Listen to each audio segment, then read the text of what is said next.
আসসালামু আলাইকুম ওয়া বারাকাতুহু।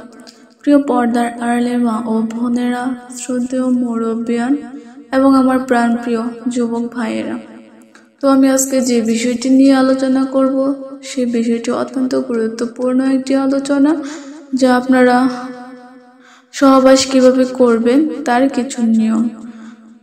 তো যারা বিবাহিত আছেন তারাই শুধু আমার এই ভিডিওটা দেখবেন, আর যারা অবিবাহিত তারা আমার এই ভিডিওটি দেখবেন না।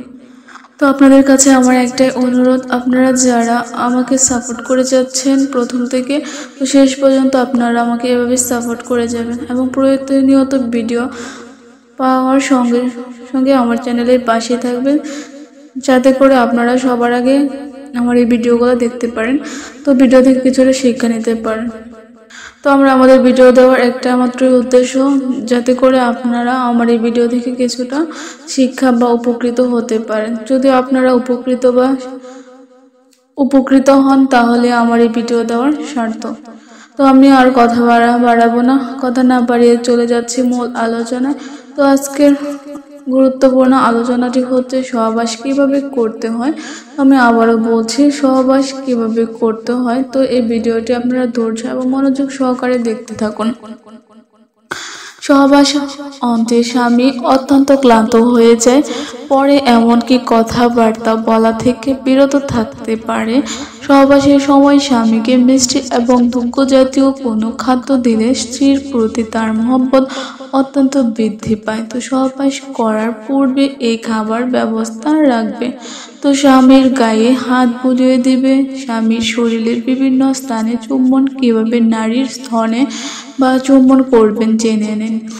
তো প্রথমবার কয়েকদিনেই জেনে নেবে কোন স্থলে চুম্বন এবং স্পর্শ করা স্বামীর পছন্দনীয় ওই সমস্ত স্থানে অধিক মনোযোগ দিতে হবে ও বিশিষ্ট শরীরে সোহাগ করবে।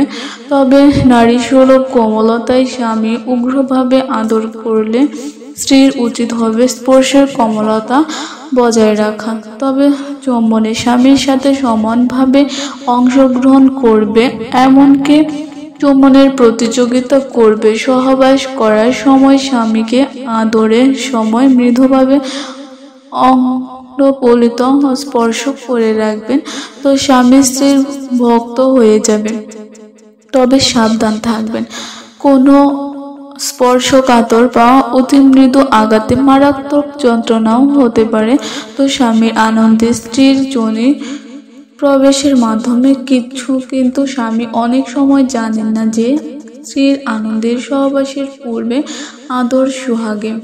তাই এই বিষয়ে অসন্তুষ্টি থাকলে স্বামীকে খুলে বলতে হবে এবং নিজের চাহিদা স্বামীর গোচরে আনতে হবে। তাই 25 বছরের কম বয়সী পুরুষ সাধারণত বেশি সময় নিয়ে মিলন ও সহবাস করতে পারে না, তবে তারা খুব অল্প সময়ের ব্যবধানে পুনরায় সহবাস করার জন্য উত্তেজিত এবং উত্তপ্ত হতে পারে। 25 এর পর বয়স যত বাড়বে মিলনে সহবাসী পুরুষ তত বেশি সময় নেবে, কিন্তু বয়স বৃদ্ধির সাথে সাথে পুনরায় জাগ্রত বা ইরেকশন হওয়ার ব্যবধান বাড়তে থাকে। তো এক নারী কিংবা এক পুরুষের সাথে বারবার মিলন করলে যৌন মিলনের বেশি সময় দেওয়া যায় এবং মিলনের সহবাসীর বেশি তৃপ্তি পাওয়া যায়। তো কারণ স্বরূপ নিয়মিত সহবাস এবং মিলনে একে অপরের শরীরের এবং ভালো লাগা মন্দ লাগা পছন্দ সহানুভঙ্গি সুখ দেওয়া নেওয়ার পদ্ধতি ইত্যাদি সম্পর্কে ভালোভাবে অবহিত থাকে। যারা বলেন এক তরকারি দিয়ে প্রতিদিন খেতে ভালো লাগে না, তাই পর নারী মুখের লালসা তাদেরকে অনুরোধ করে বলছে, দয়া করে মিথ্যাচার করবেন না, এমন যুক্তি কি ব্যক্তিহীন? তো পরকীয়া আমাদের সমাজ ব্যবস্থাকে ধ্বংস করেছে। মাত্র কয়েক মিনিটের গ্রামযাতনা এবং নিবারণের জন্য আজীবনের সম্পর্ক অবিশ্বাসের কালো দাগ লাগবেই কেন? তো আজকালকার দিনে এমনকি আমাদের দেশে 10 থেকে 12 বছরের ছেলে মেয়েরা পর্যন্ত জেনে যাচ্ছে কিভাবে সহবাস করতে হয়। তাই বলা যায় যে বিয়ে তো বহু দূরের কথা, এখানকার ছেলে মেয়েদের গার্লফ্রেন্ড বয়ফ্রেন্ড হওয়ার আগে তারা এ বিষয়ে বহু কিছু জানে। ঠোঁট নারীদের দেহের সবচাইতে যৌন উত্তেজনার অংশগুলোর মধ্যে একটি। ঠোঁটের মাধ্যমে সমগ্র নারীদের উত্তেজনার সূচনার সবচেয়ে জোরালো এবং সাংকেতিক গ্রহণ করা হয়ে থাকে। তো সহবাস করার সময় মেয়েটি তার সঙ্গীর গালে, গলায়, বুকে, কান এদের স্পর্শ করলে ছেলেটি যেমন আনন্দ পায়, মেয়েটিও তেমন অন্যরকম এক আনন্দ লাভ করতে। অনেক পর্ন মুভিতে দেখা যায় যে সেগুলো মেয়েগুলো ছেলেদের লিঙ্গ খুব পছন্দ করে। বিদেশে বাস্তবে অনেক মেয়ে ছেলেদের লিঙ্গ শুধু অনেক আনন্দ দেওয়ার জন্যই করে না, সে নিজেও এতে আনন্দ পায়। তো এর মূল কারণই হলো তার ঠোঁট ও জিহ্বার স্পর্শকাতরতা। তো ছেলেটির দেহের অন্যান্য অংশে এই দুটি দিয়ে স্পর্শ করলে সে আনন্দ লাভ করে। তো একই কারণে নিজের ছেলেটির লিঙ্গের স্পর্শে তার আনন্দ হয়। মেয়েদের যৌন চাহিদা ছেলেদের 1/4 তো আমি আবারও বলছি, মেয়েদের যৌন চাহিদা ছেলেদের 1/4 কিশোরী এবং টিনেজার মেয়েরা যৌন ইচ্ছা এবং সবচেয়ে বেশি।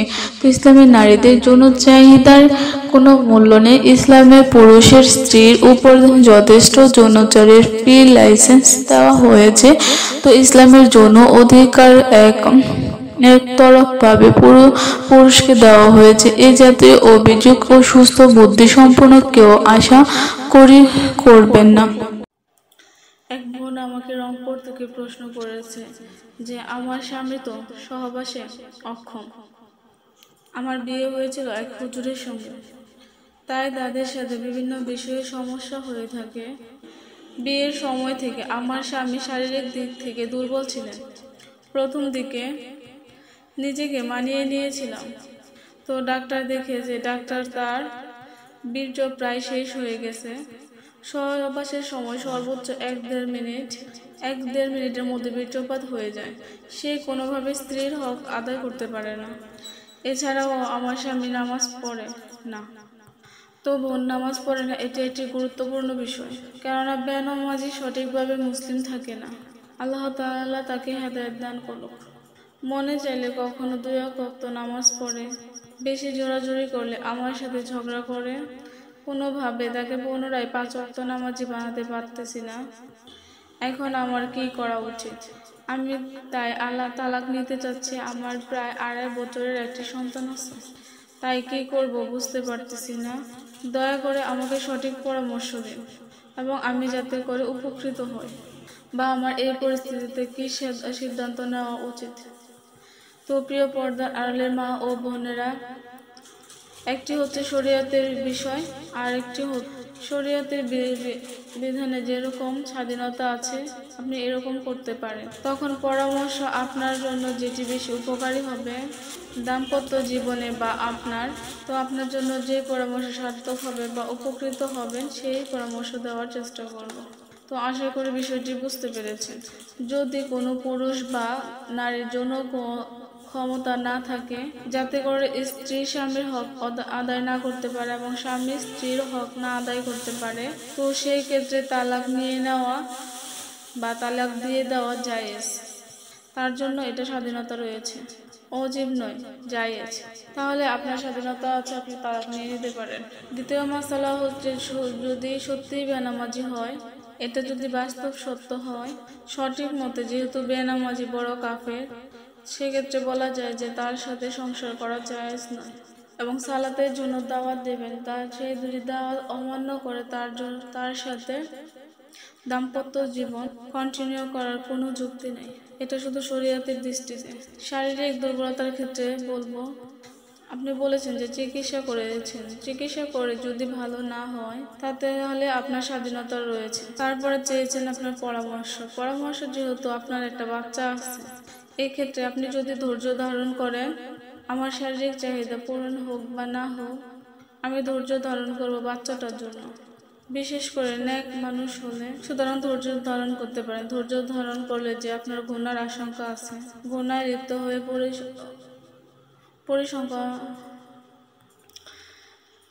গুনায় লিপ্ত না হওয়ার কারণে আপনি দ্বিতীয়বার কাউকে বিয়ে করে নিতে পারেন। তো প্রিয় পর্দার আড়ালের মা ও বোনেরা, এই ছিল আজকের আমার গুরুত্বপূর্ণ আলোচনা। যদি আমার আলোচনাটি ভালো লেগে থাকে তাহলে অবশ্যই আমার চ্যানেলটিকে লাইক, কমেন্ট, শেয়ার এবং সাবস্ক্রাইব করে রাখুন।